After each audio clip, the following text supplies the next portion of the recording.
Hello दोस्तों, स्वागत है आप सभी का हमारे यूट्यूब चैनल पर। तो कैसे हैं आप सभी? आई होप आप सभी लोग अच्छे होंगे और पढ़ाई लिखाई भी जो है बेहतरीन तरीके से कर रहे होंगे।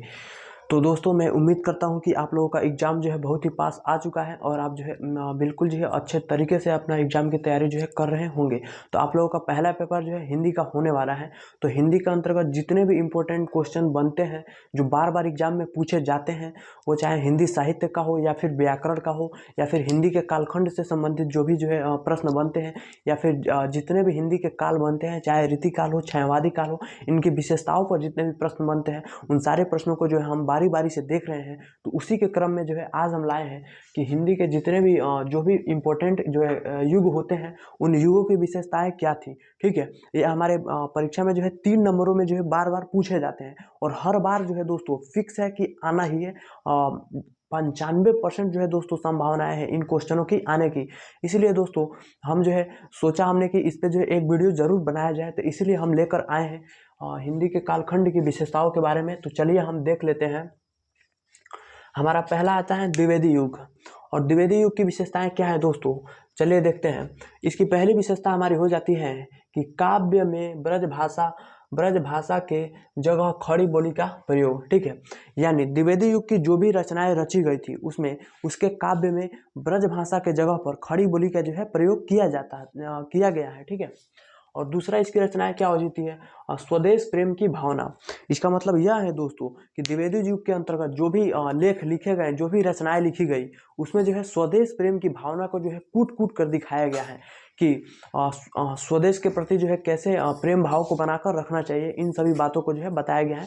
तो इसकी पहली विशेषता क्या हो जाएगी, ब्रज भाषा के स्थान पर खड़ी बोली का प्रयोग। और दूसरा क्या हो जाएगा, स्वदेश प्रेम की भावना, यानी कविताओं में या फिर रचनाओं में जो है कह सकते हैं स्वदेश प्रेम की भावना। ठीक है दोस्तों, तो ऐसे समझना है, रटना नहीं है। ठीक है, उसके बाद जो अगला आ जाता है हमारा भक्ति काल। ठीक है, तो भक्ति काल का पहला विशेषता क्या हो जाएगा, भक्ति भावना। नाम से ही दोस्तों स्पष्ट है, भक्ति काल यानी भक्ति का काल, उसमें जो है पूजा पाठ पर ज्यादा विशेष ध्यान दिया गया है। ठीक है, भक्ति काल। ठीक है, भक्ति काल में भी जो है दो आ जाएगा। ठीक है, दो शाखाएं आ जाती है, कई शाखाएं बन जाती है, जैसे निर्गुण हो गया और सदगुण हो गया। ठीक है, उसमें भी शाखाएं बनती हैं, कृष्णाश्रय शाखा, रामाश्रय शाखा। ठीक है दोस्तों, तो सभी शाखाएं अलग अलग हो जाती है और उसके अलग अलग कवि हो जाते हैं, लेकिन हम पूरा यहाँ पे पार्टिकुलर जो है भक्ति काल के बारे में बात कर रहे हैं।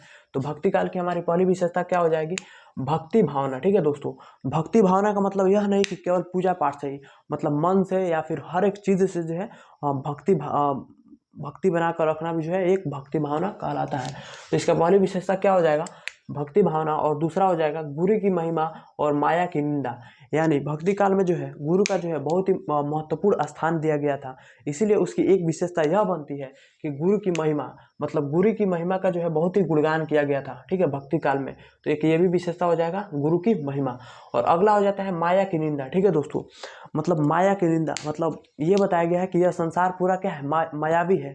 इसीलिए भक्ति भावना में ध्यान रखते हुए हमें माया से दूर जाना चाहिए, इसीलिए इसमें माया की निंदा किया गया है। ठीक है, इसकी 3 विशेषताएं हो जाती है, भक्ति भावना, और दूसरा हो जाती है गुरु की महिमा, और तीसरा हो जाती है माया की निंदा। ठीक है, उसके बाद जो हमारा अगला आता है रीतिकाल। रीतिकाल की विशेषताओं के बारे में चर्चा कर लेते हैं। इसकी पहली विशेषता हो जाती है कि कविताओं में श्रृंगारिकता का भाव। ठीक है, मतलब रीतिकाल की जो भी कविताएं लिखी गई थी उसमें श्रृंगारिकता के भाव के बारे में बताया गया है। इसलिए इसकी पहली विशेषता हो जाती है कि रीतिकाल की कविताओं में श्रृंगारिकता का भाव। ठीक है, और दूसरी विशेषता इसकी हो जाती है अलंकारिकता अलंकारिकता रीतिकाल की कविताओं का दूसरा भाव। ठीक है, रीतिकाल की कविताओं का दूसरा भाव है, मतलब अलंकारिकता रीतिकाल की कविताओं का दूसरा भाव हो जाएगा, इसकी दूसरा विशेषता हो जाएगा।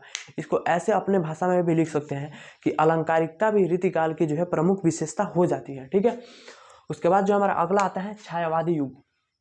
छायावादी युग के विशेषताओं के बारे में देख लेते हैं।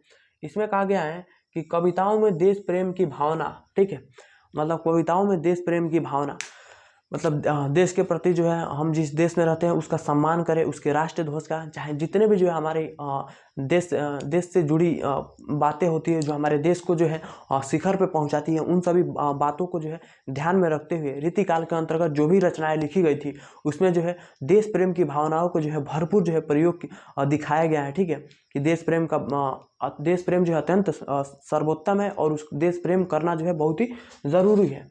ठीक है, तो इसकी पहली हो जाती है कविताओं में देश प्रेम की भावना, इसकी पहली विशेषता हो जाती है।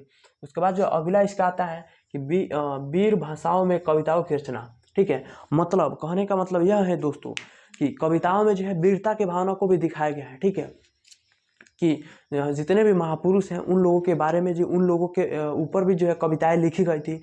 ठीक है, जैसे रामधारी सिंह दिनकर की एक कविता आती है कलम, उसमें जो है काफ़ी जो है वीरता की भावना को दिखाया गया है। ठीक है दोस्तों, तो ऐसे रीतिकाल में वीरता के ऊपर भी बहुत सारी कविताएं लिखी गई है। इसीलिए वीर भाषाओं में मतलब वीरता भी जो है एक तरह से रीतिकाल की प्रमुख विशेषता हो जाती है।